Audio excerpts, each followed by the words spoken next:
It's the way to go. Eat a fig, not a pig. Let your kindness show. If it's your wig or a jig or a swig, do you dig? Big. It's the way to go. It's Big Fat Vegan Radio. When something's fat, there's a lot to show. It's gotta be fat to help the movement grow. Making fat loud chat that won't be flat. It's fat. And here's our show. It's Big Fat Vegan Radio. I've just got that vegan glow, like a drag queen calling Patrick Goudreau. I'm a YouTube vegan cooking up good eating. Veganism makes me glow. It's Big Fat Vegan Radio. All right, vegans, all together now. When something's fat, there's a lot to show. It's gotta be fat to help the movement grow. Making fat loud chat that won't be flat. It's big fat. It's the way to go. It's Big Fat Vegan Radio. Hey everyone, welcome to Big Fat Vegan Radio. We are podcasting from New York City and San Francisco. Woo! To discuss veganism in all of its glory. I'm here with Ben Strothman, otherwise known as Honey LaBronx, everyone's favorite vegan drag queen. And I'm here with Laura Yaz, vegan writer and entertainment know-it-all. You can check us out on the Twitter and the Facebook by searching for Big Fat Vegan Radio. We got a great show today, so let's get to it. Hey, Ben. Hey, Laura. How are you? I'm good. I'm hanging in there. Just getting adjusted from my big move. Yeah, I'm sad to see you go, but I'm excited to hear about your journeys over there. Oh, thanks. Yeah, everything's good. It's just a lot. Moving cross country, it's a lot. Let me tell you, you left New York City in style, I will tell you that. Oh, thanks. I try to do everything in style. If I ever have to up and leave a city, I hope that I can do it by treating my friends to a glutinous smorgasbord of like free awesome vegan food. That was the way to go. Oh, thanks. I'm glad you got to try that cheese that I kept talking about too. What was it? The Galaxy Shreds? Mm-hmm, the vegan shreds, yeah. Oh my God, girl. I think I'm still burping up garlic from just all the garlicky goodness that we ate that night. It was good. That's not a vegan restaurant at all, but the chef is a friend, and he made us all those pizzas, and I thought they were great. I don't know if people know who we're talking about, which restaurant, but... The Maritime Hotel. Mm-hmm, where Laura used to work. Yeah, I worked there for years, yeah. And so you, the like, chef brought just made us in... a bunch of of course, it's a great restaurant. Anyone in New York City should go there, but it's not a vegan place by any means, but the it's not a vegan chef place, just but... knows me a long time, and made me a very nice going-away party. Laura brought in, it's almost like you smuggled Galaxy Vegan Shreds over the border of Mexico and said, I have 18 pounds of this shit, what can you do with it? And they really, used every scrap of it. Yeah. You're like the Jasmine singer carrying around nutritional yeast in her purse. You're like, oh, well, I have some Galaxy vegan shreds in my purse. Yeah. To which Sally Field said, no, juice is best. And then she forced some orange juice down Julia Roberts' throat. Do you see what I did there? I would force freshly squeezed orange juice down anyone's throat. So, what did you have for dinner last night? Last night? Well, okay. Now, I have definitely been quoted as not being, a huge, Whole Foods person, especially when I lived in New York. But here, where I'm living actually just a little bit outside of the city, and I'm, right near the Whole Foods, and it's really great. It's been really handy for me to go there, and they have, a ton of awesome vegan stuff. And anyway, I'm sure that a lot of people have heard about this product, and when I was in New York, I was so bummed out because it's only available in the Bay Area, and I got it, and it's Beyond Meat, the new vegan chicken. Okay. Have you heard of it? Wait, I think I've been hearing about they were gonna make vegan chicken even more chickeny. Is this that stuff that they're talking about? Yeah, it's everybody says it's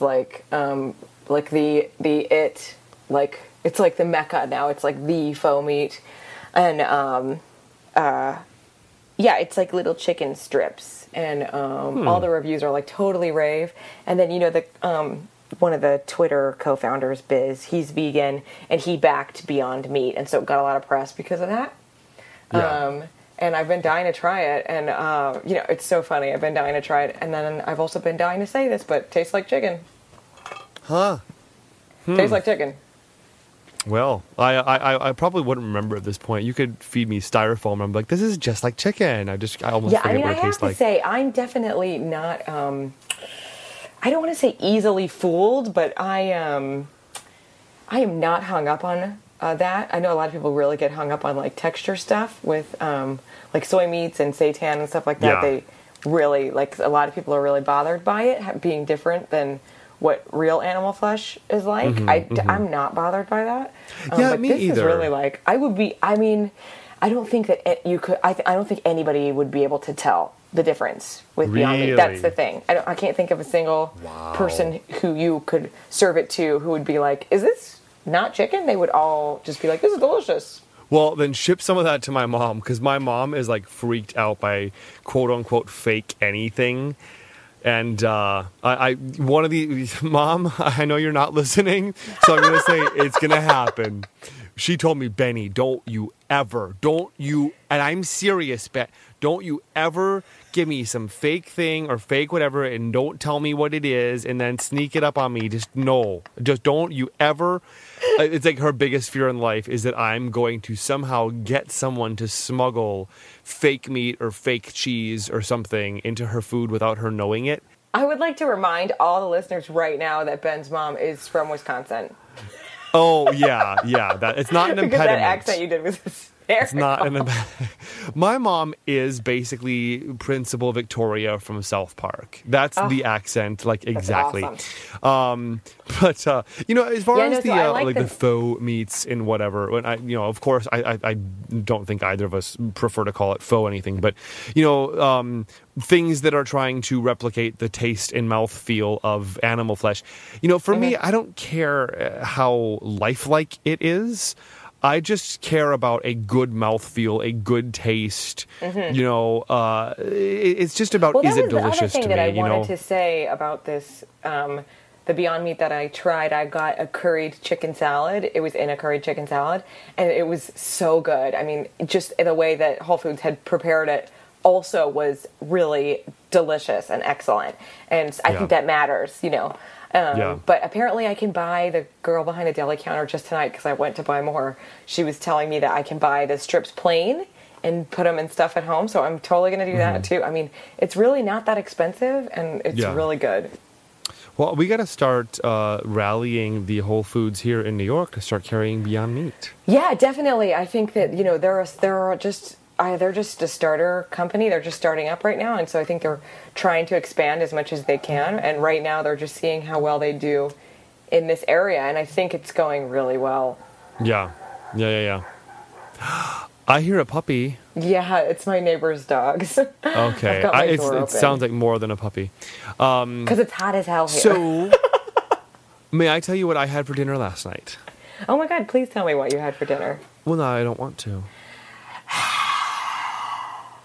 Please. Well, fine, as long as you begged.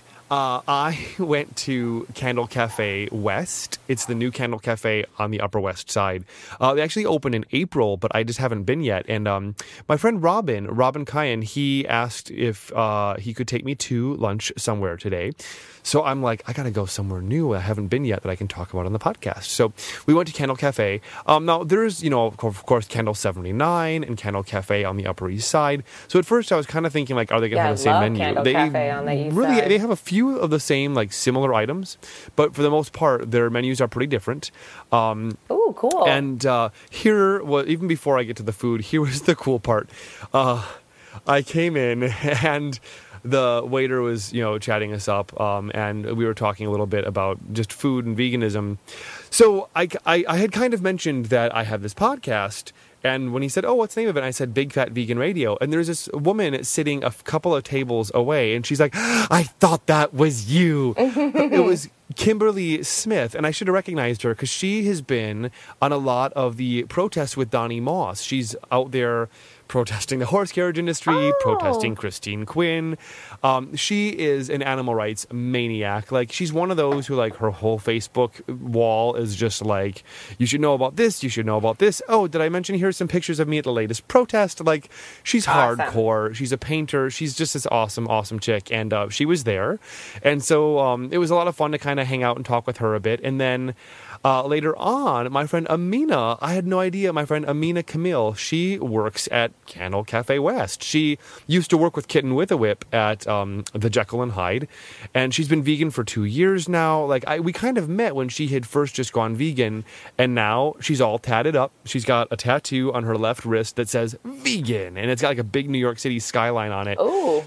And I always hate to ask this question of people who are tattooed, because I want to be like, is it a vegan tattoo? Because there are vegan tattoo inks, and then there are non-vegan tattoo inks. Oh, yeah, I'm going to tell you that in my experience, the vegan ones are more common than the non-vegan ones because people tend to have a bad reaction to non-vegan inks. So did not know this. Most artists end up not using them, but it's really easy to check. Just ask your tattoo artist, and then once you learn what the vegan jars look like, or the vegan, you just learn what different ink containers look like. And then when you're at your tattoo parlor, you can just talk to the artist about their ink. They don't care. They're cool with that. I mean, people have sensitivities. It's totally normal.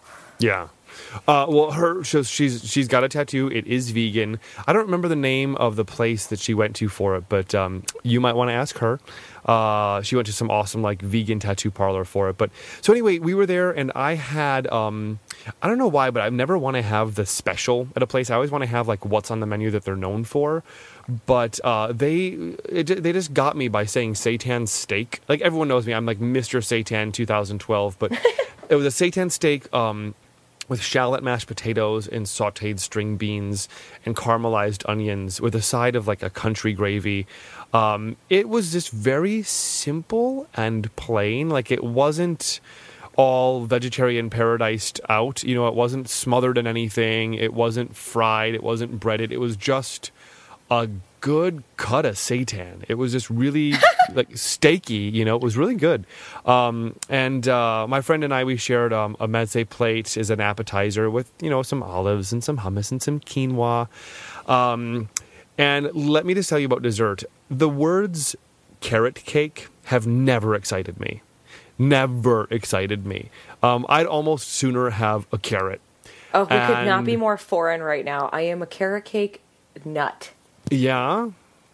I think it's growing on me. It's just... You are crazy. Carrot cake is banging. But, but like, why not replace the carrot part with something cakey or chocolatey, you know? Like, it just seems... I guess when I was younger, it seemed weird to me. Like, if I'm going to have cake, why are we pretending that I'm eating carrots? And I'm still kind of of that mindset, I won't lie. But this was almost made more like a pineapple upside down cake. It was, so she said, it is not your traditional carrot cake. And it wasn't. It was carrot cake topped with a pineapple compote and vanilla frosting. I mean, it was more like, you know, it was like more than like cream cheesy. It was like frosting, and candied almonds on the top. It was almost like a bear claw of candied almonds on the top. It was so delicious. And I was really impressed. It was my first time there, and I'm like, I live so close to this place. I don't know why I haven't frequented the place more. So, and they were really, the staff was so cute and friendly. I mentioned to Amina, for some reason I was saying one of my favorite quotes, which is, I could be bitter or I could be better. It all comes down to one little letter. And she's like, oh, I like that. Who is that? I said, Kathy Lee Gifford. And she's like, I'm going to write that on our little chalkboard. They have a little chalkboard like in their restaurant where they write up little sayings or quotes of the day. I went to use the restroom. I come back and I do a double take because I pass by the chalkboard. And the chalkboard says, I could be bitter or I could be better. It all comes down to one little letter, Kathy Lee Gifford. Like, there is a quote on their wall that says Kathy Lee Gifford on it. That's super funny. I made a difference, and I feel good about that. Well, you know, you made me think I had a carrot cake at the Candle Cafe East once, and it wasn't quite like what you're talking about, but it was one of the best carrot cakes I ever had in my life, definitely. Candle, I think, was my introduction to vegan food back when my friend John That's Oliver... a good introduction. They're delicious, I think. Super delicious. Yeah. Back when my friend John Oliver kind of like introduced me, he's like, I'm going to take you somewhere special. We went to Candle Cafe, Upper East Side. And I'll never forget, I had the hijiki sea vegetable salad with a little tahini, a sweet potato, and like a smoked tempeh, and it was just insane. But I wasn't vegan at the time, so and as much as I loved it when I was done, I still went home and had like a quart of Baskin Robbins ice cream or something like that. But ice cream sounds good right now. Yeah. Well, yeah, vegan ice cream sounds good. Well, right yeah, now. no. Have you seen that? I don't know why I'm talking about this. The almond, because I want it. The Almond Dream, they make like dibs, like little chocolate covered. Why is this happening to me? I want it so badly. Almond Dream anything. There's cheeses, there are yogurts, there are ice creams. I haven't tried the cheeses. Whenever the word almond is on it, it's just better. Their yogurt, their almond Dream yogurt, people. Really? Oh my God, have you not yet? No, I have to say I am very committed and loyal to So Delicious coconut yogurt. I love it. Fine. I'm sure it's lovely.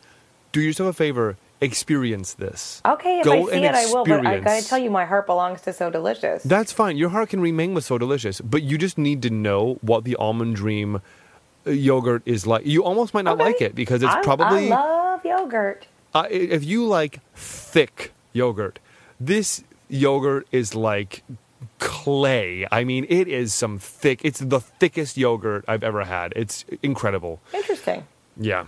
Like Greek yogurt? Yeah, I guess it's kind of that kind of a thickness. I forget. It's been a while. Greek yogurt is so thick. It's very thick. Before we go on, I just wanted to mention, by the way, of course, people can listen along with our show notes if they want to check out some of the things that we're talking about today. Go to bigfatradio.com. I just said Big Fat Radio. Big Fart Vegan Radio. No, God. That is the most common typo. Me and Laura cannot... Laura and I cannot help making the same typo over and over. Like, check out Big Fart Vegan Radio. My phone has auto-saved it into autocorrect. Yes! How do you break into your phone's autosave to un-autosave things? So Big Fart Vegan Everyone Radio knows, is like the autocorrect on my phone. I, Ben Strothman, am a professional headshot photographer with 18 years experience serving the Broadway community. Yes, I photographed Donna McKechnie, Cheyenne Jackson, and Laura Bell Bundy. Thank you. It's a compliment. Yeah, that is a compliment. That's a compliment, I guess. Thank you. Well, I've been a headshot photographer now for more than half of my life. But when I somewhere along the line, I mistyped the word headshots on my iPhone, and so every time I used to type it, it would correct me and say head shits, head shits. And I can't tell you how many clients got messages from me like, yeah, let's come in and do some head shits. That's really funny. So people can go to bigfatveganradio.com. We should buy bigfartveganradio.com and just forward it to our website. Yeah. But people can follow along there with our show notes to see a lot of the links that we're going to post. And also, I wanted to stop and make a special announcement at this point. Any of our early adopters, our early listeners, those of you who were there with us from the beginning, and you were all so kind, thank you. You were so nice to leave us some reviews and some ratings on iTunes when we first launched this podcast. We have moved to a new podcast hosting technique, site, host, whatever. So as far as iTunes is concerned, this is a new podcast. Like, there are currently 2 Big Fat Vegan Radios, and you want to like get the new one, not the old one. So if you left a review for us on the old one, please, please, please, this is me being desperate and begging and being clingy, but if you could like please review it again, just copy paste your old review to the new one, and maybe add at the end of that review like, love the site, everyone's great, they are a little needy, they asked me to copy paste this. I'm kidding, please don't copy paste that. But do, I actually noticed that some people did copy and paste already, and thank you. Some people did. That. I know it's annoying, but it helps us so much. It really does. It really, really does. And I think that's probably why we were listed as new and noteworthy, because so many of you bumped us up in the ratings by reviewing us and rating us. So please copy and paste your old reviews, because I have no way of contacting those people, whoever they were that reviewed us. So we'd love you to copy paste reviews onto the new podcast feed and rate us as well. The old one we will be taking down at the end of September. So in about a couple of more weeks, the old one will go bye-bye. So there is that. And thank you all so much for listening. Yeah, seriously. So, shall we talk about some feline issues? Some pussycat issues? Some issues? Or Well, you want to start with the positive? I think we should, but I think we should start off with the most positive, since we are talking about kitty cat issues, and give a big, fat vegan shout out to Tigger, the new Michael Heron cat. Tigger! I got to meet Tigger. I had a little slumber party with the Michael Heron last week, and Tigger is like, if you could basically, like, if my friend Jesus Christ were to give you a cat by taking a spare rib out of you and then turning it into woman, that was an awful setup. It was, I just but can't I'm even pretend that I'm so happy that our I friend can't has even- adopted a kitty, and he's totally in love. I can't even pretend to stand by that analogy I was trying to set up. So I'm just going to say, who was that person who just took over me for a moment? But this is the perfect cat for the Michael Heron. First off, Tigger looks like a brown paper bag with big brown eyes. He is just this like brown beige tan cat, and he's just so unique and beautiful, and so affectionate, and just he's the perfect cat for Michael. Yay, I'm so happy. So Tigger, this episode is dedicated to you. Welcome to Brooklyn. Our family. Yay! And I would love to start off with a positive news item here. Something that makes me purr is, of course, the Forks Over Knives team and the folks behind the Forks Over Knives cookbook. Mm-hmm. They have, as you may know, spotted a couple of errors in their initial printing of the Forks Over Knives cookbook. And I just got that, because I ordered it online for my family, I got an email from them saying they regret to report that there's been a number of errors found in the first printing of the Forks Over Knives cookbook. And so they emailed us all a PDF correction sheet. So like, all right, on this page, here's what's wrong. On this page, here's what's wrong. And, I'm kind of a perfectionist. So I wrote back to them and I was like, can I just kind of get a new copy of the book? And they're like, yep, just send us a copy of your receipt, send us this, blah, blah, blah, and we'll get a new copy of it out to you. So I just think that's awesome. Like, that just shows me that there's such a community and they want to stay in touch with us. And it just was really happy to see that from them. It's nice attention to detail, right? That's really cool. Yeah. So Forks Over Knives, as always, this goes without saying, you make me purr.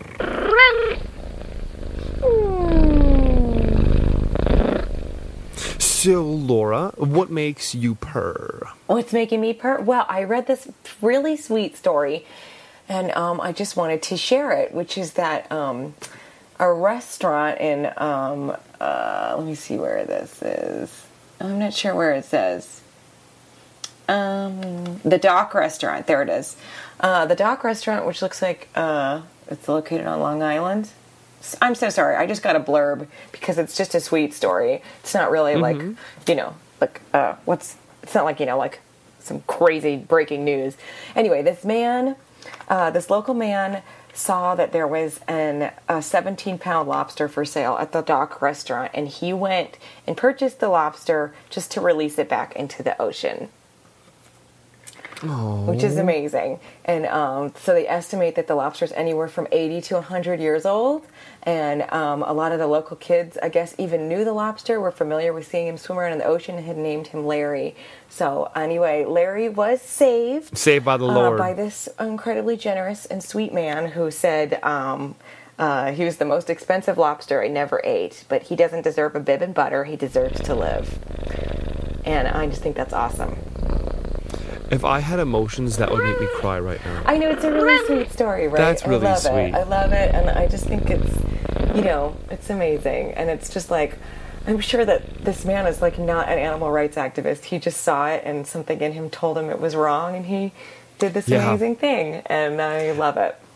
I think it just shows, all of our capacity for compassion. That when something just hits home for somebody, like I think inside each and every one of us, there's always that compassionate moment. I mean, I remember hearing someone else interviewed on the Our Hen House podcast.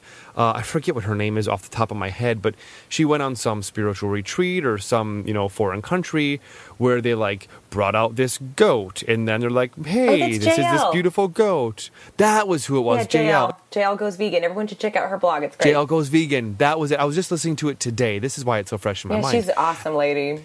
Well, she said they had this ceremony or whatever where they brought out this goat and they showed it to everyone, and then they're like, hey, watch us hack it to bits and sacrifice it. And then they're like, that night it's dinner. And like, she wasn't vegetarian at the time, but she ate it, and like, she was sad to eat it. And that night, at the airport, she called her husband. She's like, guess what? I'm vegetarian. Like, I think each of us have that moment just waiting inside of us that, when Larry the Lobster comes into your life, you're like, you know what? It's just not right to eat some lobster's great-grandpa. Yeah, and it's amazing because they can live so long, like as long as a human or longer. And, they almost never get to because they're caught. Yeah, I never knew you could live so long just eating scraps off the bottom of the ocean, girl. I'm moving. I know, they're really incredible creatures. Yeah. So... You're going to move to the bottom of the ocean? I'm going to move to the bottom of the ocean. I'm going to see Ariel and Ursula and all the fine folks down there. I don't know how your wig is going to do down there. Oh my God, girl, it's going to be bouncy and wavy. You better really pin that thing in. Oh, yeah, I think it's going to be pinned for Jesus to my scalp. It's just going to be staple gun is what it's going to be. I got to hiss about something. I have to get something off my bosom. Tell me about it. You know how New Yorkers have a saying, when you leave the city, bad things happen. So this whole time I was in Iceland for 2 weeks. I'm really going to talk more about my Iceland experience in a future episode. Actually, our next episode, we have sort of a surprise guest. There's an Iceland connection. That's all I'm going to say for now. Doesn't that make you want to tune in? Makes me want to tune in. Doesn't it? Oh my God, girl, it makes me want to like go to sleep and wake up in 4 weeks' time when I can just listen to this interview. Do you know, I actually listen to our own episodes. It's fun fact. Here's a huge aside. I'm not staying focused today.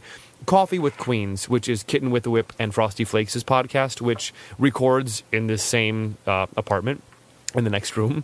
It's a weekly podcast. Go to coffeewithqueens.com.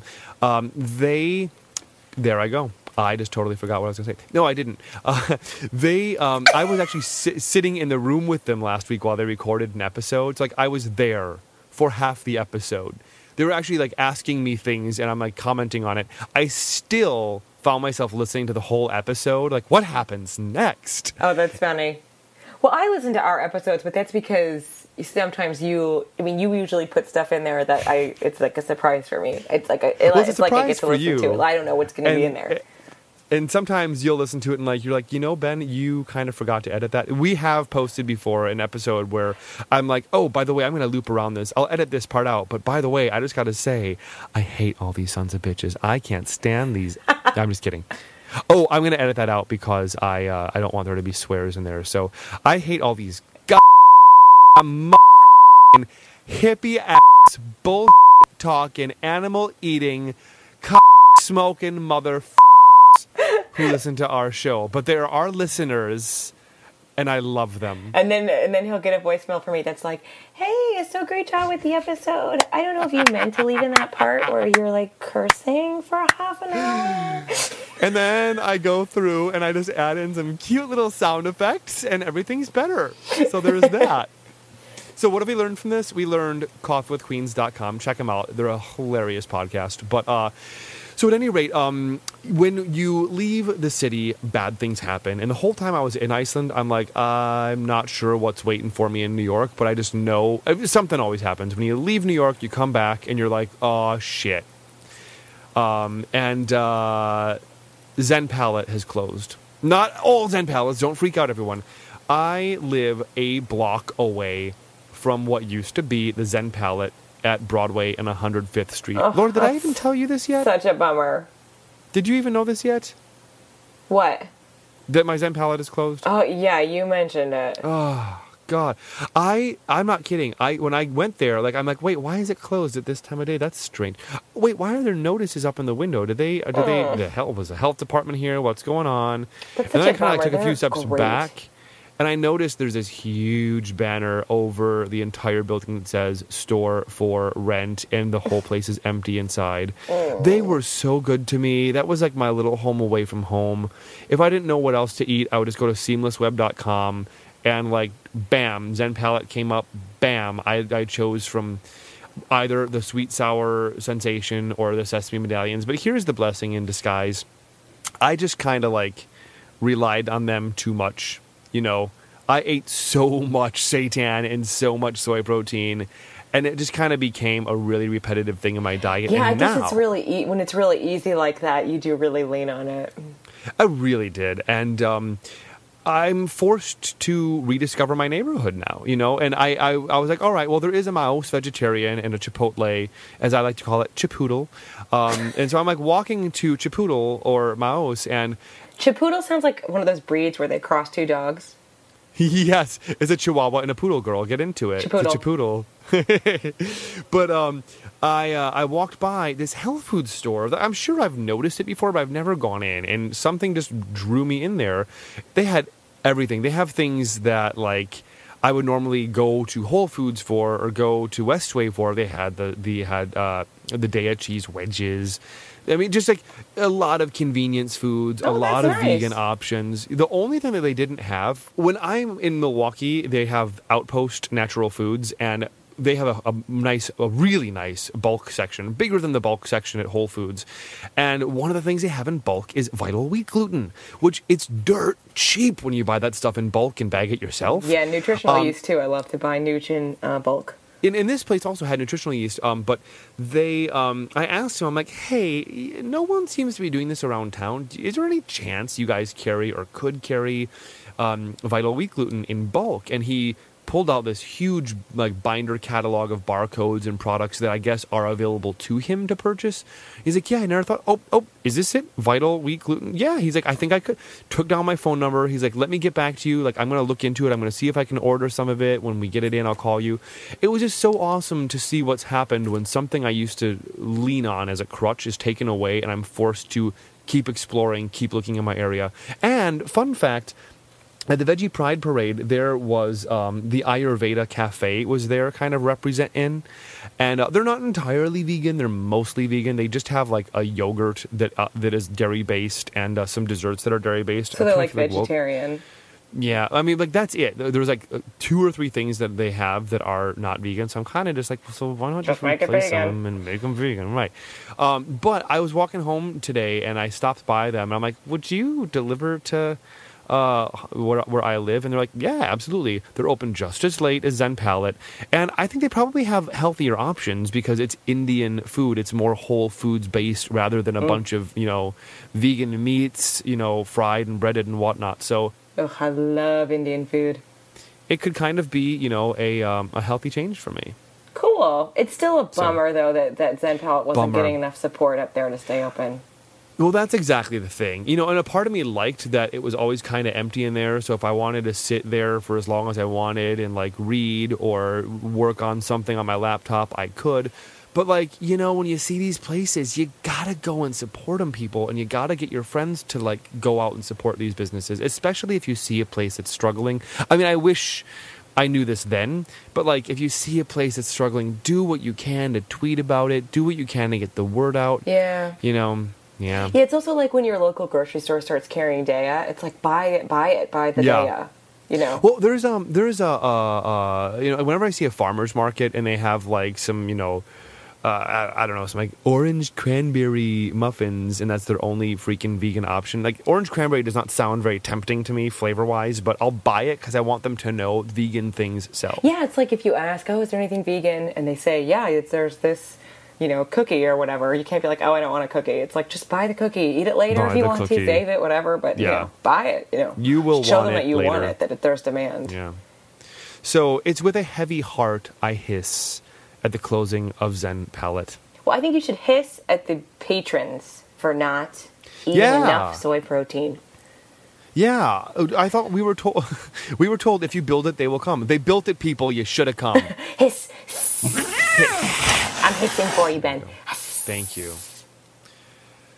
All right. All of our hisses and purrs today are brought to you by Tigger the Heron Cat. Mm-hmm. I should really get him to record his hisses and purrs. Yeah, let's record a Tigger. Well, I don't know if Tigger's going to hiss. Yeah, I hope he doesn't. Yeah, I think he's happy. He's a happy cat. So what makes you hiss? Oh, okay, sure. Well, this was, I saw this a little bit online, and I just wanted to mention it, just to, like, remind everybody that the USDA is, like, not on our side. So the USDA, did you think that they were? I originally thought this story was that they just released a statement saying that they didn't endorse Meatless Monday, which is, like, totally annoying, but whatever. But apparently they had originally put out a recommendation to participate in Meatless Monday, and then they retracted it after all this pressure from the ag business. Wait, now, who is they in this case? The USDA? The USDA, yeah. The USDA actually tried to put forth something saying, hey, let's do a Meatless Monday? It said in the inter-office newsletter published on its website, it encouraged people to participate in the Meatless Monday initiative. And then, because it's a very popular initiative, and then I guess there were all these outraged livestock producers, and also some pressures from Congress saying that they needed to take that down. So the USDA released a statement saying that they do not endorse Meatless Monday. Oh God! I know it's what? really, really shady and pathetic. So anyway. I totally recommend that people read about it. It's been all over the place. There's in the New York Times, and a bunch of vegan websites covered it. And, it's just, remember, the USDA does not have our best interests in mind. And I feel like it comes up a lot in arguments with people when they're, like, arguing with you about, like, being vegan. Just always point out, it's like, do you really think the USDA has your best interests in mind? Do you really think that? Because they don't. They have the best, their best interests are those people who are profiting off what they recommend. They're not doing it for the individual. It's really sad, but it's good. It's a good reminder. This has inspired in me 2 new song parody ideas. Oh, those are very popular. We get a lot of emails saying they like Ben's song parodies. Do we really? Yeah. Well, then I think we have a special plan for a future episode, if you know where I'm going with this. We'll talk about that later. I'm going to type this idea out because it will leave my head, and yes, I'm doing this live on the air. Yes.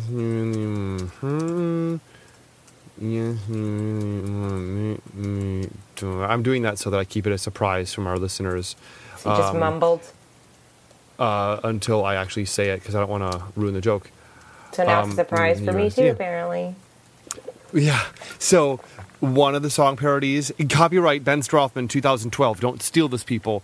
It's just another meatless Monday. I wish that it was every day. And something else that's funny and witty and clever and makes people think I'm brilliant. That's very funny. And the other one would be a song directed at the USDA.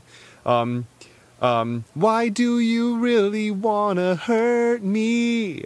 I know you really want to make me die. Something along those lines. Sung by a cow. I am going to have, yes, no, about people too. We could span the gamut. But I smell, you know what I smell? I smell the greatest hits album in the works. Actually, that's not true. What I smell, I am borrowing a microphone stand with a pop filter from Frosty Flakes and Kitten with the Whip.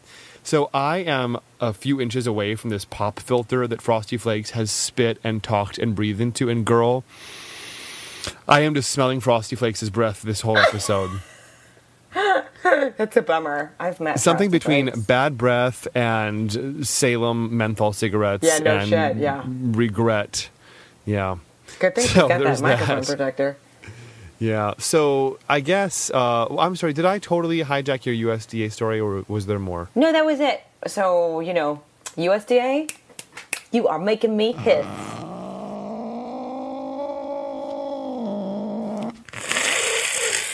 That was a really good hiss. Was that you?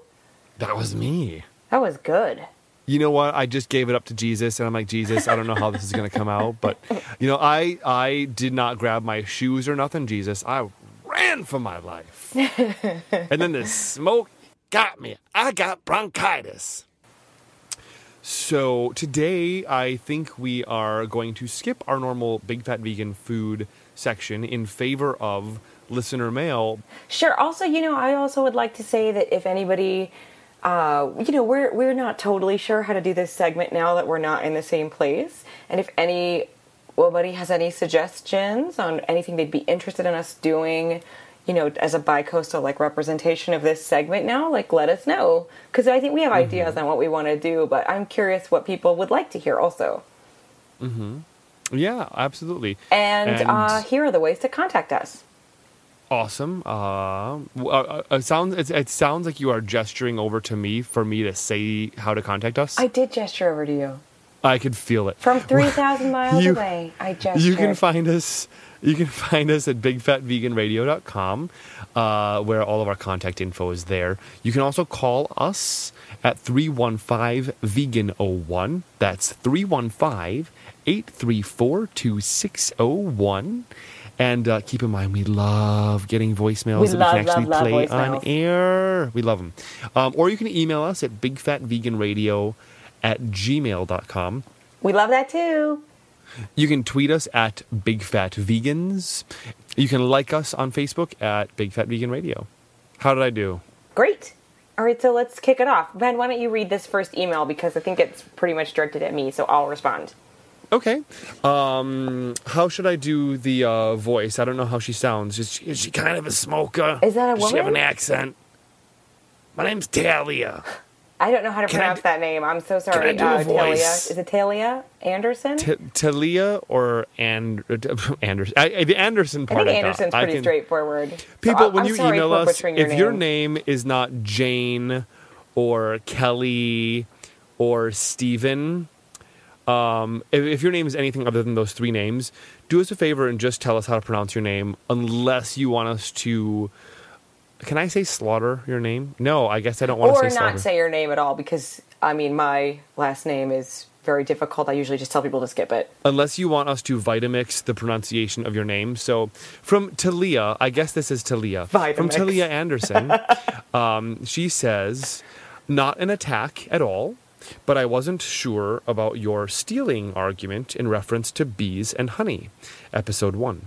Which of our foodstuffs are produced specifically for humanity's benefit? I would think that we are stealing all foods, including maple syrup, which is taken to the detriment of maple trees. I'm not trying to be facetious, but trees are living beings too, and I would personally find it difficult to draw lines between ethical and unethical eating were this a foundational argument for veganism. Yeah, it's an interesting, honestly, there's always this skeptical part of me that when I hear stuff like this, I'm always like, oh, I'm so sure. Oh, come on. Did you miss the part where I said I was going to respond to this? Yeah. No, I did not. But this is me gesturing it over to you from 5,000 miles away. Go on. And you did a fine job of being a little... Oh, God, I cracked myself up. I'm sorry. Well, you crack one of us up. I'll tell you what, if I were wearing foundation right now, I would be cracked enough because my forehead cracks. But, there's always the part of me that, I don't want to be challenged. I don't want someone coming at me with a differing view. And you know what? It's always another opportunity for me to be like, maybe I hadn't considered that, And she's, if she just like she says, it's if making this a foundational argument for veganism, that's a good question. So take it away, Laura. Sure. The number one thing I want to point out, just to be clear, is that I never made that argument. I was just telling a story about a comment that a Starbucks employee made to me that I found charming. Now, I would never make that argument as an argument for veganism. I would never say we're stealing the bees' honey. Although I can see where somebody would make that argument. I would never make that argument. Every time somebody asks me why I don't eat honey, I just quite simply say that I don't need it. I'm very happy using other products that didn't come from something that, was alive. Yeah. Very happy using agave nectar. I'm very happy using maple syrup. I'm very happy using that rice, which is better than honey. That brown product, rice syrup? all sorts of stuff. Bee-free honey. There's so many products I'm happy using. Bee-free honey, let's not forget. Instead, Yum. and so if I can, why not? I just always say that. Sure. However, the other thing is I did want to look into it a little bit, just to respond to your question. I mean, there's a lot of discussion around whether or not bees are harmed in the production of honey. Ultimately, the average beekeeper, I think, will admit that bees do die in the harvesting. You can't really avoid it, but, ideally they don't want them to die, of course, because they want them to keep producing for them. But, it's an imperfect process, and they are killed in the process. There's also a great documentary called The Vanishing Bees. Totally worth checking out. One of the theories behind the vanishing bees phenomenon, which is that the honeybees are vanishing, is that it's due to a particular pesticide which is very commonly used in corn. And one of the main arguments is that because when we harvest honey from honeybees, they often replace it with high fructose corn syrup, which then would have a high concentration of this particular pesticide. So although none of that is confirmed, so it's all, those are theories right now, but it does look like there's a lot of reasons for us to not be messing with the honeybee's natural process, that it is going to have an effect on our ecosystem. The other thing is I did want to look into it when you were talking about the maple syrup hurting the trees, and I found Cornell did a maple research project, and I read a bunch on their page, and the main quote I got from there is a healthy, undamaged tree that is tapped according to the guidelines provided in maple syrup production for the beginner will not suffer adverse health effects and will remain productive. So from what I understand, maple syrup harvesting really doesn't harm the trees if it's done properly, and the tree will continue to thrive and grow at a normal rate and be unaffected by the maple harvesting. The other thing is that gets into this whole, the tree being alive argument gets into this whole, well, are carrots alive? Is kale alive? Are plants alive? And, ultimately there's a difference between responding to stimuli and feeling pain. And, most plants can't feel pain because, the pain response in an animal or, in any animal ultimately is a survival technique. We feel pain so we can get away from that pain. And, plants can't move. Not really. I mean, they can maybe turn to face the sun, but they're planted. They can't run. So they don't need to feel pain. It doesn't affect, they don't need to feel pain to thrive. So they don't really have pain receptors. Anyway, I got a really cute thing from The Guardian. I found a really cute thing from The Guardian, which is a bunch of funny responses to can plants feel pain from a bunch of experts. And so that'll be in the show notes. You can check that out. But I don't eat honey, and I know that Ben doesn't eat honey. I know that Honey doesn't eat honey. But there are plenty of vegans out there that do, and they still claim to be vegan. And it's it's a hot topic of discussion. And, there's always worth talking about. It's a personal choice, I think, whether or not to eat honey. And I just don't, because I find it really easy not to, and I don't think that I need it. What's not a personal choice is whether or not to shower Honey with dollar bills whenever you should see her performing. I will just say, in the Iceland, it's not customary to tip really bartenders or whatever. So I just wonder if maybe people don't realize you're supposed to freaking tip a drag queen. I know that they don't have paper money there. The equivalent of $1 would be a 100 kroner coin, but throw a coin at a girl. I mean, come on. I'll take them. I will take your coins. Girl. I will also say one thing I can definitely say about Honey is that Honey LaBronx is she will politely chuckle or smile at comments about her name's not vegan. Why isn't it agave in LaBronx? Hey, did you hear? I made a joke about honey not being. I'm funny. It's done. It's done. No more. Over it. No one's allowed to make that joke anymore. It's a wrap. I've been polite about it 1,000 times. kind of done. From now on, you just get bitch slapped. Mention it. And you remember that scene that it was such a cute little scene. Have you ever seen in Kill Bill? Lucy Liu had this really adorable scene where someone questioned her like Chinese Japanese heritage or Chinese American heritage or whatever, and she's like, "I collect your fucking head," and yeah, in a very vegan, loving, compassionate gesture, I will lop your head off. Yeah, Ben, when you said cute scene, Kill Bill was not the movie I thought you were going to throw out there. Yeah. It's just that it's adorable scene in Kill Bill where someone's beheaded. You know what's funny is the movie Kill Bill was probably cuter and less gory than The Adventures of Milo and Otis. Oh my God, I love The Adventures of Milo and Otis. I loved that movie growing up so much that they were like my best friends. Yeah, I watched it. Me too. Growing up, I watched it so many times. We are so the same age. Do you know the story of behind the scenes in that movie and what went into making it? I don't think we should talk about it right now. Oh my God. People can Google it for the details, but like it was like done in China where there were like no animal rights laws whatsoever. There's like a scene where like the mom cat is protecting her young from like a cobra. Why were we putting a cat in a box with a cobra? Well, not in a box, but in proximity of a cobra. Like, let's film her defending her children. And like one animal dies, like, replace it with another one. It dies, it drowned in that one little river scene. All right, replace it with another one. Like, oh my God, I can't even watch it anymore. And I was so going to watch it one night. Like, I'm going to reclaim my childhood and watch The Adventures of Milo and Otis. And now I'm like, I can't. Wow, that's dark. I didn't know that. That's really dark and depressing. So, there is that.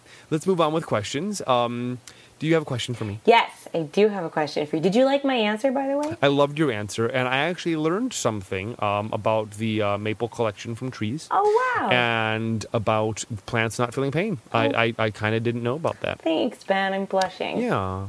And also, when you were talking about Cornell's Maple Research Project, my mouth started to water. I'm like, oh, that sounds good. I know. I want to research maple syrup. Just by putting the word maple in it, it sounded delicious. I'm like, ooh, I'll have one of those. I'll have Cornell's Maple Research Project. Could I'd like a maple research project to go. It just sounds delicious. You put the word maple in anything, and it just sounds delicious. I'll have the Cornell's Maple Research Project with soy milk, please. Yes. If you want me to, if you want my throat to swell up shut. Oh, okay. Almond milk. No, that sounds good. Okay, so this is from listener Elizabeth Chico, who wrote us a really nice email, by the way. Thank you, Elizabeth. So Thank sweet. you, Elizabeth. So her question is for you, Ben. You've mentioned that you work at a gym and you take a lot of protein for your muscles. Do you have any additional specific brands of protein powder or supplements, or even any foods that you can recommend that contain the best high-quality protein? I know this is the stupidest question we all get as vegans, and I know you've already talked about it, but I'm desperate to find as many options as I can. My husband is currently not vegan. He's actually still quite the carnivore, but because he loves me to death, he's willing to try it. Okay, Laura's going to interject here. That is so sweet. I love that. Okay. His only stipulation is that I come up with good protein options because he's very muscular and wants to maintain his heavy workout schedule without losing muscle mass. Any additional suggestions would be extremely appreciated. Absolutely. First off, just a point of fact, it sounded like you said when you were reading her letter, you mentioned that you work at a gym. Did you say at a gym or work out at a gym? Work out at a gym. Sorry. It sounded on my end like it sounds like you mentioned that you work at a gym. I do not work at a gym. I just look at a like gym. I do. So, Elizabeth, do I have any suggestions? Absolutely. My first suggestion would be it would be easier for me to suggest things if you could send me some pictures of your husband, like shirtless especially. Oh, you are dirty. Just to help me kind of get a feel for what's going on. Don't in there. send him any pictures, Elizabeth. Don't do or maybe he and I can just hang out sometime. Elizabeth, just maybe have crack open a couple of root beers and just talk about chicks and sports. Don't do it, Elizabeth. This sounds like a premise to a bad porno. So, or a great one. No, seriously, he sounds awesome, and I won't lie, my mouth waters a little bit at hearing that he's very muscular. But yeah, I mean, I know a lot of people in this situation. My friend Ethan Cement, his husband Michael, was that same guy. Like, I'm very muscular, and he's a gorgeous man. But he was a non-vegan, and he had the same concern. Like, I don't want to lose muscle mass, but he did eventually go vegan, and he's still in great shape. So for this, I basically just buy like a regular rice protein. I don't even know what brand it is. I mentioned it in a recent episode, but I just get some basic rice protein for myself. I use the Cliff Builder bars, which have 20 grams of protein. If I want a little extra protein, I'll just make myself a smoothie or a shake and put in some protein powder, or I'll have some vegan jerky. If I was really gonna be all, Reba McEntire and fancy was my name, I would get the Vega protein powders, because they're just fancier and more nutritious and whatever. But I don't. I just get regular protein powder, and I think I'm doing okay. I mean, I've been hitting the gym pretty hard lately, and I'm getting some really good results and some good muscle growth. I would also, just for fun for him, tell him to check out veganbodybuilding.com. Because, there is like a community. He can see people who are vegan bodybuilders and be like, oh, wow, they're not, if you look at Derek, I don't know how to say his last name, Derek Treesize, he's got just a gorgeous physique. Gorgeous. And he, and he's vegan. And, but I have a friend, my friend Dave Gundrum in Milwaukee, Wisconsin. He is a bodybuilder who recently went vegan, and he had the same concern. Like, am I gonna lose all this muscle that I've? He's one of those people that's always posting new shirtless pics at the gym, and he's just breathtakingly gorgeous. And he's inside and out, beautiful guy. I mean, like, really an awesome individual, great to talk to, very, very smart, like just so incredibly smart. And he recently went vegan, so he kind of had to figure this out for himself. And he gave me some advice as far as protein. He said that a lot of people are told they should have 1 or 2 grams of protein per day, per pound of body weight, which is just a lot of food and definitely too much. Dave himself, as a bodybuilder, only gets 100 grams of protein a day. And some of his main sources, believe it or not, are Ezekiel Cereal. Ezekiel is like, this like sprouted, all-natural, whole grain cereal. And bread, I love Ezekiel bread. Yeah, that too. It's good. He puts the Ezekiel bread with some peanut butter on it, and he has the Ezekiel cereal every morning, which is pretty high in protein. In a half cup of that cereal is 8 grams of protein, and you're getting these proteins from like complete proteins with sprouted grains. I mean, it's a really healthy cereal. I used to love grape nuts. Believe it or not, if you give me my pick of breakfast cereals, I'm like, I'll take grape nuts, please, with raisins in it. My favorite. But in this, for me, had that similar kind of grainy, earthy, mealy kind of taste to it. So he does the Ezekiel cereal with Ezekiel bread with peanut butter on it. I introduced him to the Vegan Zombies cooking videos, and he started making the Vegan Zombie black bean burgers. He eats a lot of tempeh. He'll make really some pasta. Yeah, he'll make pasta with the Boca meatless ground crumbles. And he actually uses for his protein powder the Garden of Life raw meal. It's a Beyond Organic meal replacement formula. So he'll just do a scoop of that mixed in some water after a workout.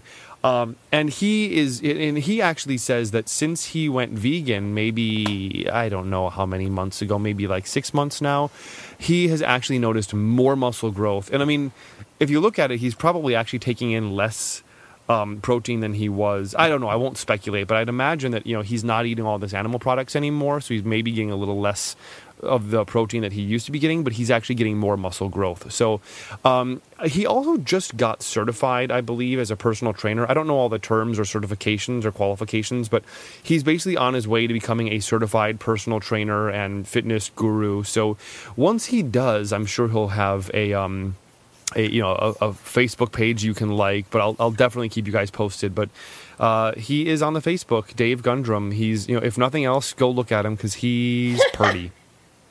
Well, the other thing I was going to suggest was just that something that you can do, Elizabeth, as your husband's wife, to support him in this is you could get him Brendan Brazier's book, Thrive. Yes. He's the creator of Vega, and his book is all about working out on a plant-powered...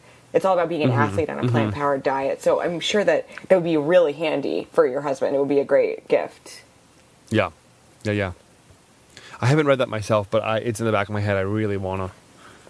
Yeah, you should see when he spoke at the Seed. It was it was insane. He had the biggest audience of any of the speakers. And everybody was going nuts asking questions. He's like the authority. What's insane is that I missed that.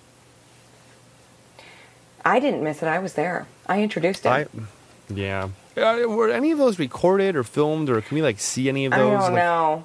And actually the funny thing about Brendan Brazier is that after I had to drag him off stage, which was because nobody would leave him alone. And then he said to me, can you walk me over to the book table? Because he was going to be book signing. And people were mobbing him. He couldn't even walk 2 inches. I had to I was like his security guard. It was crazy. Did you carry him Kevin Costner style like he was Whitney Houston? I just kept shooing people away and being like, let's pick up the pace, Brendan. High endurance athlete, huh? Show me. Prove it. You're no Rich Roll, Brendan Brazier. Hey, they're friends. Okay, well. So is that it for our emails? No, we have one more. Oh, we have one more here.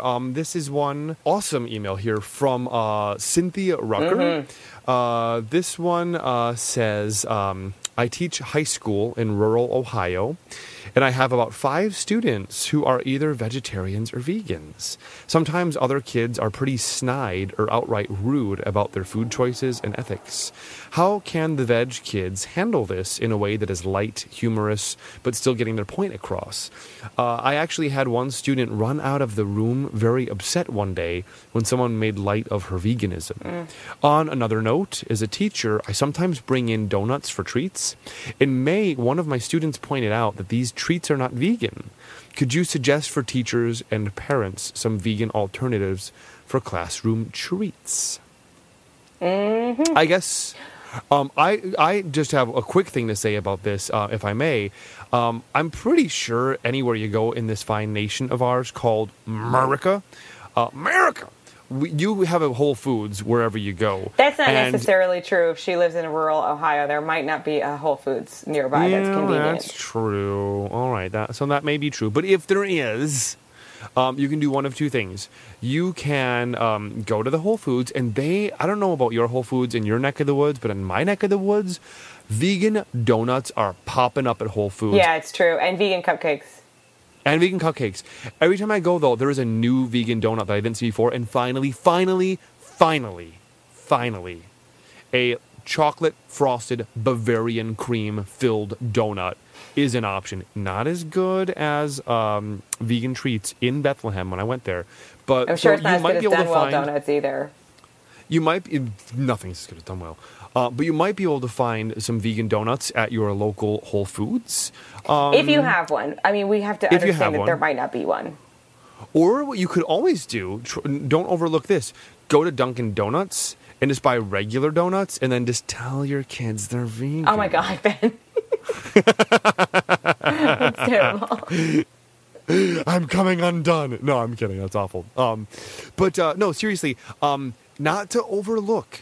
Check out the Accidentally Vegan list on PETA's website. Definitely. You know, it's a somewhat controversial list because some people say that some of those things are not technically vegan. Like, Right, there's 'cause some of the debate sugar about and certain stuff. things. Yeah, and maybe it's not as up to date. But look, when I first went vegan, that accidentally vegan list saved my butt because there's so many things on there that I was like, oh, I love Captain Crunch. Oh, I love Nutter Butters. Oh, I love Oreos. Yeah. It was just a lot of things that I'm like, oh, this is vegan, this is vegan. Like, hey, they don't have to be donuts. I'm sure if you bring in donuts for some of the kids, and then you're like, oh, hey, here's a pack of Nutter Butters for my other students, you know? Yeah. You know, I don't think it's about matching the quality of the donut. I don't think it's like, oh, well, I can't find a vegan donut. Show them that you're putting in some thought, you know? I mean, give them something that makes them feel included. Oreos, Nutter Butters, what have you. I was actually going to say, I think it's incredibly nice of you to be concerned about the vegan class or children. I think it's incredibly thoughtful of you. And Ben's right, that's a great suggestion. Or like Twizzlers or Skittles. Anything like that you can just grab and be like, oh, yeah, this is for you guys. I mean, I'm sorry the donuts are not vegan, but here, I got this for you guys. Do Skittles not have gelatin in them? They don't. The old recipe used to, and I guess like a few years ago they changed it. So, I mean, I guess some places still have some old ones lingering, so you might want to check the label, but 90% of Skittles do not have gelatin now. In 2010, the VRG recently reported that Skittles candy are now gelatin-free. Did you just Google it because you didn't believe me? Boom. No, I guess. Thanks, Ben. I was Googling it while you were talking. While you were running your mouth, I started Googling it, and so... There's no trust in this relationship. There's none. But there is sex. Oh, my God. Well, not with each other. I'm having plenty, though. Anyway, I'll tell you about it sometime. I'm sorry, I can't hear you. What? Yeah, conveniently. Okay. I'm glad that worked out Laura well and I for are you. having hearing issues today as well. We're not hearing each other that well. Yeah. So if one of us is talking over the other, or if one of us makes a joke and the other one's not laughing, it's not because either of us is not funny. It's just because we can't hear everything the other is saying. Well, so I hope that you will edit out anything totally awkward. I might just throw some weird shit in. We might have a third co-host that I just magically drop into this episode with us. Frosty Flakes. Isn't that right? Isn't that right, Siri? Do you have Siri? No, I don't, but I can make it sound like we do. I don't have Siri either. Siri, who do you like more? Do you like me or Laura? You're more my type, Ben. Oh, really, Siri? Oh, well, I like you too. You know, Siri, we'll have to get together sometime. You know, we New Yorkers got to stick together. I would really like that. Oh, shut up. Wah, wah. Anyway, I did want to respond to Cynthia's email really quick. I do think, I am curious actually, because, I mean, I don't know, because I'm not a teacher. I am curious how much teachers can intervene when it comes to bullying, because I feel that a kid getting made fun of because they're vegan should be taken as seriously as a kid getting made fun of for any reason, for being fat, for being Jewish, for being black. I mean, well, how would you react if a kid was getting made fun of for being Jewish? I mean, that would be taken really seriously, I think. I think all bullying should be taken that seriously. I think if a kid is called, you know, if a kid's being bullied, like being called gay, I think it should be taken very seriously. And that's actually a problem in our schools right now, is that there's no place for the teachers to step in. And I don't know what that line is. And I know for a lot of schools, it's not, they don't approve of the teacher stepping in. So I was just curious because I feel like the kid can't really handle that kind of an attack. And I think that it's important for the adults in the room to step up and say, hey, you have no right to make fun of that kid's beliefs. How would you feel if they made fun of you for having red hair or whatever, you know? And I think that, I don't know, I just think that all that bullying really should be taken really seriously, and they should be reprimanded for it. Although I know that that's, you know, not always in the teacher's hands to make that decision. So, you know, when I was, when Colleen Patrick Gaudreau was in New York, and for the Seed, and she was signing a copy of one of her books for me, she was talking to like 3 teachers at the same time, all about the same issue. It's really complicated in the classroom, and it's definitely, you know, something that's worth networking online, finding other teachers, finding ways to tackle these problems. I feel like it's a very real problem for vegan teachers and vegan kids. I'm not sure what my reaction is, but I think that the reaction that it should be taken seriously, the bullying. Yeah. Yeah. Yeah, absolutely. I mean, these kids are also trying to deal with the stress of being bullied in the construct of being in school. So, I mean, like, you can't act out in a certain way because then you're in trouble. You can't act out in a certain way because then the next day you go back to school and you can't avoid these people. So, I mean, it does really put them in kind of a pressure cooker. Yeah.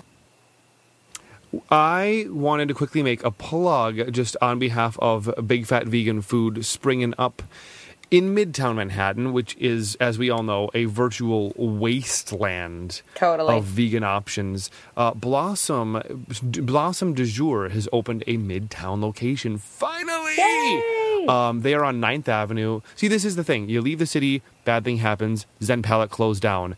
2 days before I got back from Iceland, Blossom du Jour opened up in Midtown. And I'm in the Midtown a lot, so there on 9th Avenue at 43rd Street is a Blossom du Jour. They have a lot of delicious, delicious options, so check them out. But the thing that excites me the most, they're not offering it like yet. Maybe by like today or tomorrow they will be, pretty soon. Vegan pancakes. Oh, yum. On their breakfast menu. Vegan pancakes, which I can't find anywhere. And also they're going to be having Taco Tuesdays, which I really think Taco Tuesday should be every day. Oh, their tacos are great. Have you had their tacos? I have not. Have you? Their Taco Tuesday tacos are great. Oh, good. Good to hear. I love them. The pancakes. Pancakes are one of those comfort foods that I'm like, I just want to be able to go to a diner and be like, I want pancakes. There's not enough vegan breakfast in the world. It's a problem. There's just not. It's a problem. It's a serious problem. If I can just get pancakes, I'm so happy. And it's not health food, but it's some days that's just what I'm in the mood for. And also Amen. I don't like being told when to eat breakfast foods. I often want pancakes for dinner. Totally. Pancakes for dinner would be a great name for a blog. Pancakes for dinner? Yeah. I wanted to talk about an interesting experience I had recently. So as you all know, I am, an actor, among other things. And I got a call to go in for a piece on the Food Network last week. Now, I won't say what show this was for because I this is no hard feelings towards whose cooking show this was, but basically a cooking show on the Food Network was they were filming a promo spot for a product that they are endorsing. And so they needed some people as extras to just be like party goers in the background. Now, when I first got the call from Casting Networks saying, hey, we noticed your profile, you're kind of what we're looking for. Would you be available on such and such a date to be a party goer in this scene? There was a part of me that thought, oh my God, I hope I don't get in a position where I have to like eat or drink something that I don't want to eat or drink. And I just thought, whatever, I can always say no, when they try to, they can't really make you eat something. So I'm like, sure, absolutely, I'll do it. So I just thought, yeah, you know what, I'll do it. It's work. I need the money, and why not? So we were on the set of this piece, and they were promoting some product. I don't even feel the need to say what the product was, but it was some kind of a cracker by a popular cracker company that came out with a new type of cracker. And I had no reason to suspect that the product was not vegan, but I wanted to make sure. Well, whenever I'm the extra, and I apologize in advance, I'm going to try my best to make this a short story, but it is a little long and there are some details involved. Whenever I am an extra on something, I always am that guy that I get picked to be the featured extra. So I always get bumped up to the special scene or the special shot where it's just me and so and so. It's because you're handsome. Because I'm handsome, thank you. You're welcome. And the cooking show host, by the way, she was awesome, and she came out before the filming and like hung out with all of the extras and was like, okay, you guys look like the kind of people I'd hang out with on my show. Awesome. Yeah, fun. Was it Giada? It was not Giada. I love her. You can keep guessing. Was it Rachel Ray? No. Nope. I don't know if I want to do the I won't confirm or deny thing, but so far you haven't guessed it. But I kind of don't want to say anything. Well, I'm out of guessing. Those were the only women I was excited about. Well, good. It was a woman. And it was neither of those. And, I had nothing but love for her. I mean, she may not be a vegan, but you know what? Neither is my mom, Yeah, I always say that too. That's one of my favorite things. Really? Okay, I like that. Maybe that's where I got it from. Maybe I'm channeling you from great, because somebody said to me, don't you judge people who eat meat? And I was like, no, I don't judge my mother. She's a loving person. Yeah. Yeah, exactly. Well, so this woman, she was just really cool, and she was talking to all of us outside, and I kind of mentioned, I'm like, yeah, well, I also have a cooking show. Yeah, I do. And she's like, oh, what is it? I said, thevegandragqueen.com. She's like, you getting dragged to do your cooking? And I was like, yeah. She's like, I want to see that. So we took a little break, later on, and I kind of showed her a little bit of my show, and she was almost like, shh, I want to watch this. Hang on. And she's like, watching it, and like, that's good. That's funny. She's like, right here. You need to smile more. Can I tell you, is this okay if I... Okay, good. You need to smile more. You need to do this. You need to do that. Do this instead of this. Do this instead of that. Can you do a little, 3-minute segment of this and send it to me and blah, blah, blah. She had some, so really... cute. Yeah, I won't go too into it because I don't want to jinx anything that I have in the works. But girl, she gave me a couple of pointers and maybe kind of offered me a bit of an opportunity. That's awesome. So yeah, there's a couple of doors that she may have cracked open for me that I really need to take advantage of and follow up on, because she basically offered me some help in a certain respect. So she knows I'm vegan, okay? So let's cut to, I am selected for what we'll call the Hunger Games. Me and one other extra are selected to go into the actual kitchen and be actually in the kitchen with her while we're filming this promo for the product we're endorsing. Everyone else is relegated to the background in the next room over as a party guest in the background. So we're sitting at the island in the kitchen with her while she's talking to the camera about this delicious food she's putting in front of us. One is like a hummus, one is like a chutney. The only way you're going to guess who this is if you happen to see this spot on the Food Network, and then you'll know who I'm talking about. But one is a hummus and one is a chutney. I'm pretty sure these are both vegan. These are vegan items.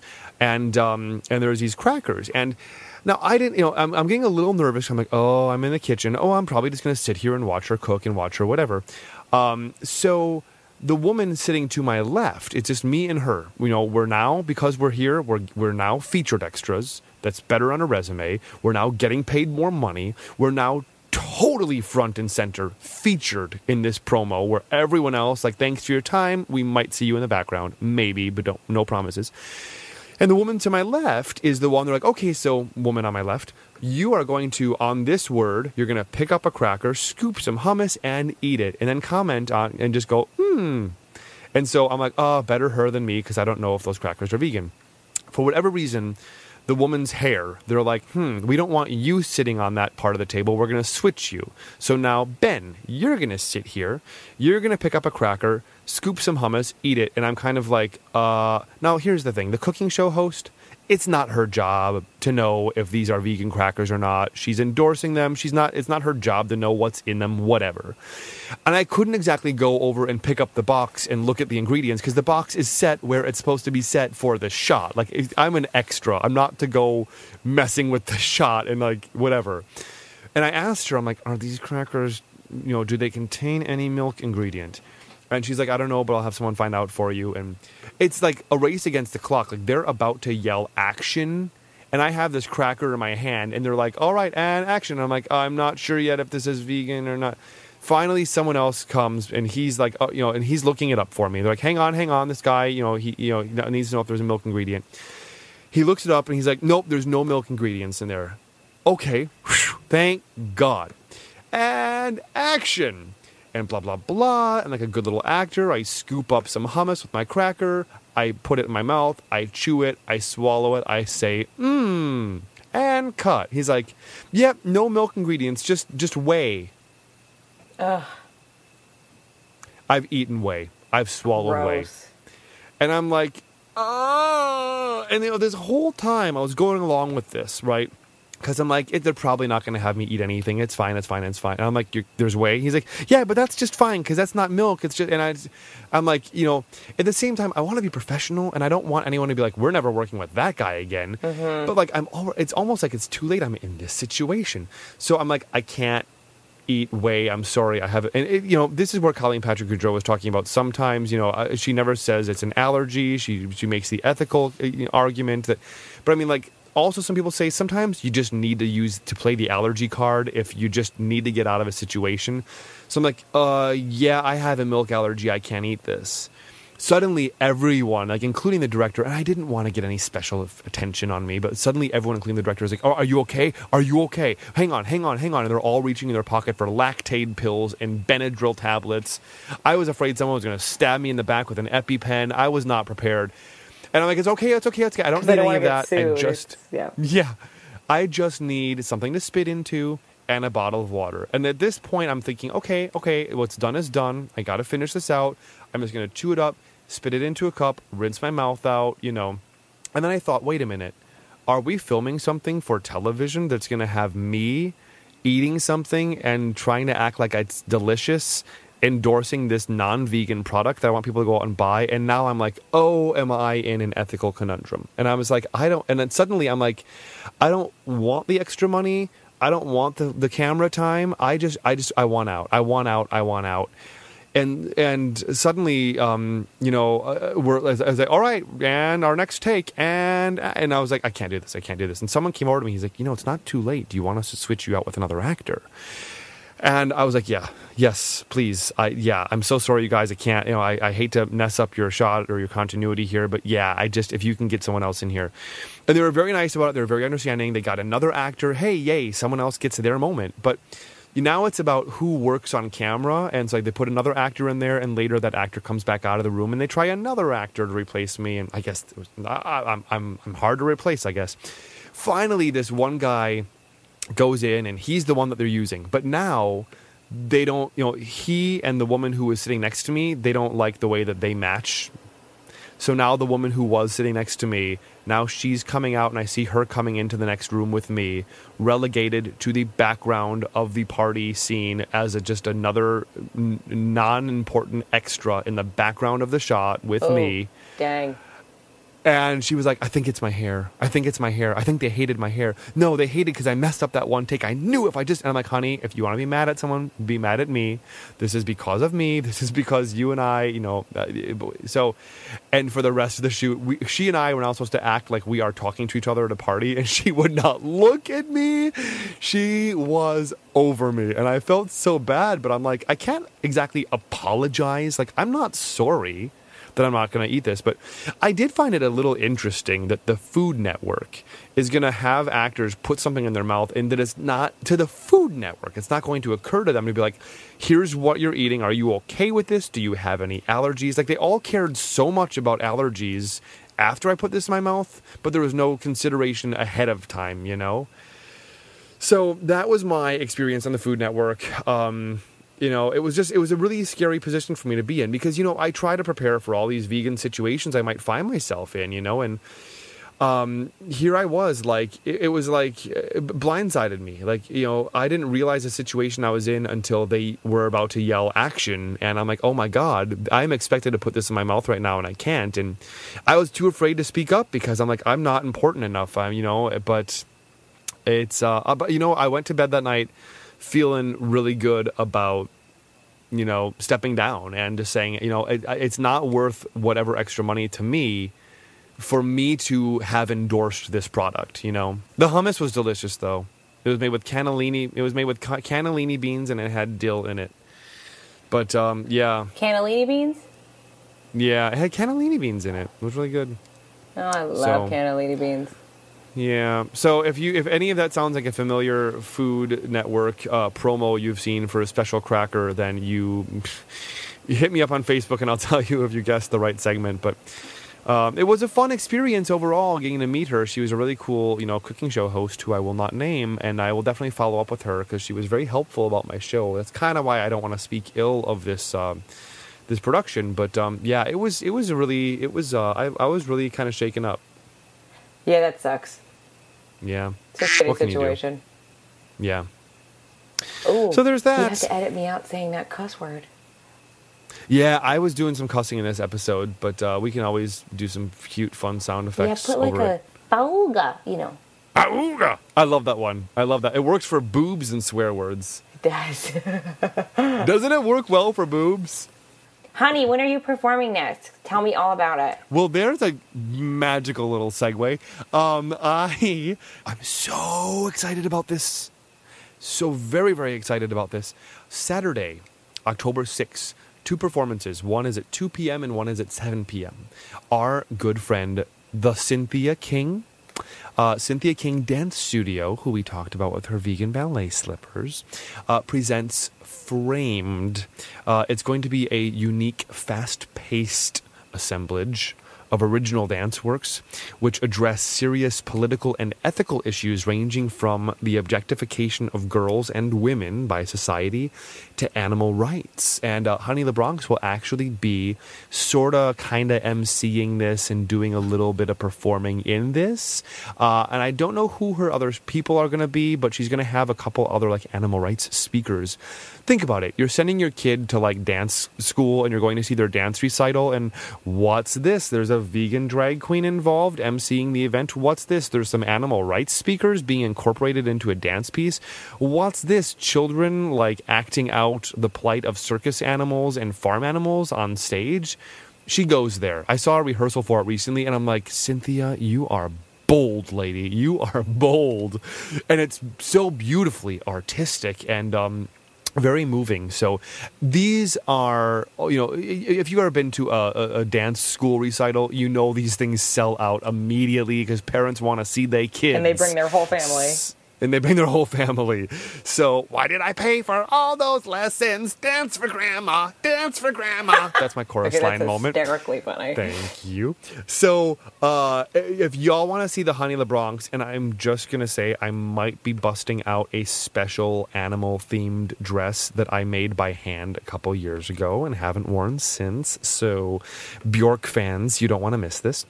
Oh my God, I know what dress you're talking about. Yes, that's the one. So if you want to see this, you really should act up now and get your tickets. We'll put the website link on the show notes. And lastly, drum roll, please. My lovely daughter, Rebecca Ann Lehman, is competing. For the one person out there that got that, you're my new best friend. Did you get that? Are you laughing because I'm an idiot, or did you get that? Did you get that?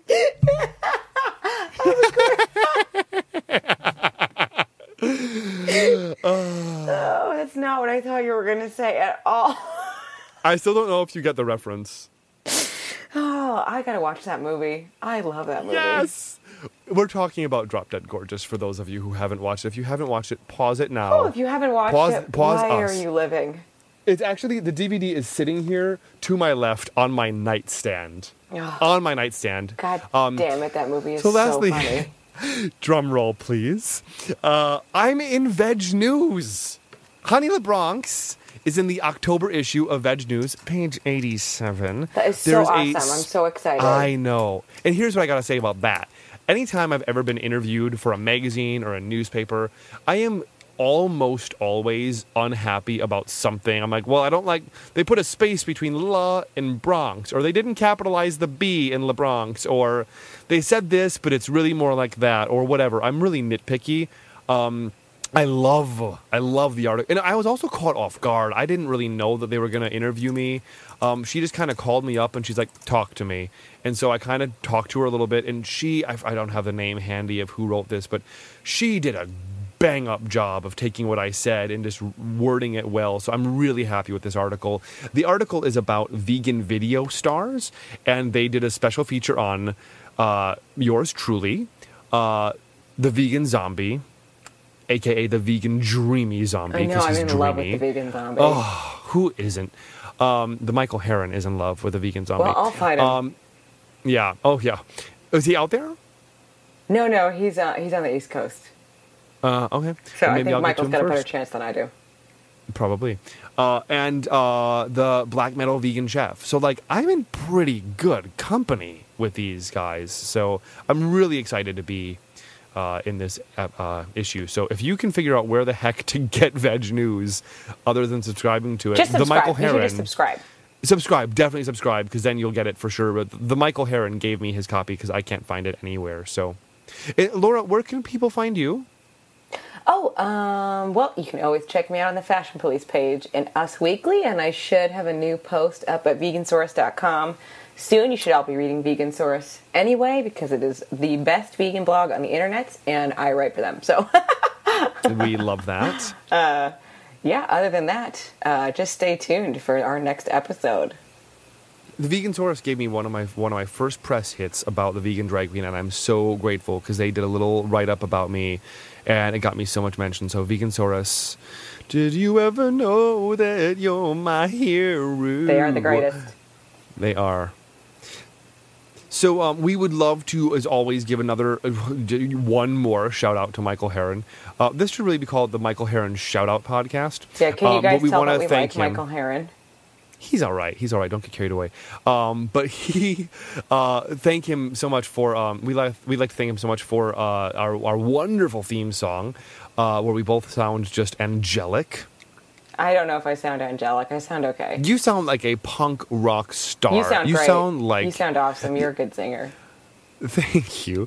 All thanks to Michael Heron. He directed me on that. Yeah, it's yeah. Yay to Michael. Yeah. Check out his podcast, and his website is mikeypod.com. You can also follow him on Twitter at mikeypod. At mikeypod. And then also we always want to thank our artist Kelly Huffine for our gorgeous logo and character design. Those cute little cartoons are designed by my friend Kelly. You can check her out, Kelly, at kelly42fox.deviantart.com. You can also follow Kelly. her on Twitter. Beautiful. And we always have her listed in our show notes. And we also just want to give a big shout out to the Vegan Feed. You can find them at Vegan Feed on Twitter, also veganfeed.com, for the lovely, lovely addition of Big Fat Vegan Radio on their feed. Laura, can you tell us more about them? Yeah, they're awesome. It's like a hub, basically, and it has all the vegan podcasts. Vegan online cooking shows. It's basically a source for anything and everything, and it updates all the newest stuff is always on the top of the website. So it's super convenient and great, and it's new, and they definitely check them out and share it, and it's a cool website. Yeah, if it's vegan, it's at veganfeed.com. That's right. You should also follow them on Twitter because you'll just always be updated about what's going on. And every new episode world. of anything, they let you know. It's awesome. Yeah. Yeah. So that is, that's it. That's all we got today for Big Fat Vegan Radio. Please subscribe to us through iTunes and give us a rating, as many stars as you see fit. I like the number 5. So does Roseanne Barr. It's our mutual favorite number. And leave us a review. Please. Pretty please. Am I sounding needy? I'll take it down a click. And if you feel like it, leave us a review. And please be sure to let us know what you thought of this episode on our Facebook page. Send us a tweet or leave us a voicemail. We love to hear from you. And the Michael Heron actually happens to be our musical guest today. We are going to play a lovely original piece by Michael Heron called Rephrase. Thanks, Ben Strothman. Thank you, Laura. Yes. Have a great day, everybody. Oh, and one more thing. What could it possibly be? Go vegan! That just sounds creepy.